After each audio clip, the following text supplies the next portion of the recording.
بسم الله الرحمن الرحيم، والصلاة والسلام على أشرف الخلق سيدنا محمد وعلى آله وصحبه وسلم.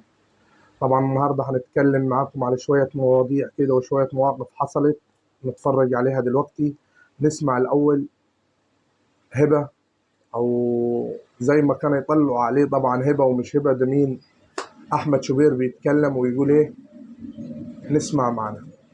مصدر في نادي الزمالك شاف انه خوان كارلوس اسوريو المدير الفني للفريق مسافر الى كولومبيا، خد اجازه 48 ساعه. هو عايز يزور اسرته وعايز يطمن عليهم. قام بالتنسيق مع النادي عشان يسافر. هيغادر النادي بعد ساعات الى كولومبيا، وهيستأنف الزمالك تدريباته يوم الاثنين. هو هياخد يوم اضافي ويرجع للتدريبات يوم الثلاث. حالة من التخوف، لكن الراجل قبل كده قال انه مش ماشي وانه قاعد. عموما احنا في النهاية في الانتظار. طبعا نسمع برضو هيما اللي عامل نفسه مناضل، اللي هو ماشي على كل شريط خطوتين ثلاثة. أهلاوي يمشي، زملكاوي يمشي، إسماعيلاوي يمشي، هو في الأصل ولا عنده مبدأ ولا عنده انتماء لأي نادي. نسمع إبراهيم سعيد بيقول إيه. منتخب مصر اكبر من الكلام ده.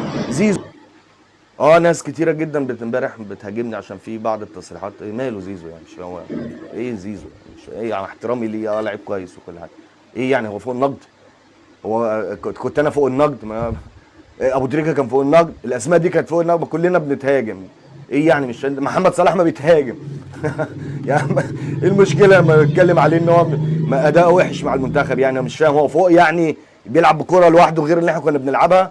ايه يعني؟ ما لعيب كوره كويس هنقول كويس، وحش هنقول وحش. مستواه مع المنتخب من ساعه ما بدا مع المنتخب ناس كانت بتقول لك اصل ما بيلعبش في مركزه وعشان مو صلاح. زيزو من اللعيبه الكويسه، ومن خلال مشاهدتي ليه مع فترات كتيره جدا مع الزمالك، الجزء الهجومي والجزء اللي هو اللي هو الحته الهجوميه يقدر يشارك فيها في اكتر من كذا حته. يقدر يلعب رقم 10، يقدر يلعب ناحيه الشمال، يقدر يلعب تحت مصطفى محمد، يقدر يلعب تحت محمد صلاح يسند. فطريقه اللعب بتاعته دي تساعده ان هو يلعب في اي مكان. ما حدش يقول لك اصل ده مش بيلعب في مركزه. ايه المشكله؟ طب ما انا لعبت اوقات باك ليفت، ولعبت اوقات باك رايت، ولعبت في اوقات نص الملعب، ولعبت اوقات راس حرب. ايه المشكله؟ ما هو ما ايه الفرق؟ يعني ايه الفرق ان انت احسن لاعب في مصر وانت زيك زي اللعيبه العاديه؟ امبارح زيك زي اللعيبه اللي ما كانت موجوده كلها. بالنسبة لأحمد شوبير اللي بيتكلم يقول لك إن المدرب بيقول هيمشي، هيرجع ولا مش هيرجع، هيلمح. أنت بتدور على إيه؟ بتدور عدم استقرار نادي الزمالك، وباينة واضحة، وأنت معروف يا حبيبي قدام الناس كلها. أنت انتمائك أهلاوي.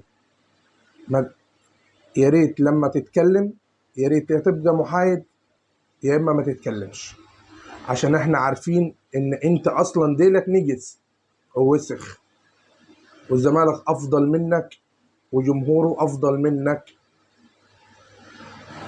بالنسبة الثانية لابراهيم سعيد، يا ابراهيم سعيد مش هتدخل النادي الاهلي تاني.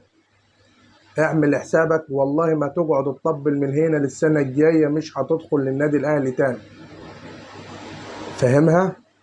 حاولت تمشي على هوجة الجمهور برضه شتمك، حاولت تمشي على إدارة مطروق، مش هتنفع يا حبيبي إن أنت تمشي في الأهلي تاني وتقعد. السلام عليكم ورحمة الله وبركاته.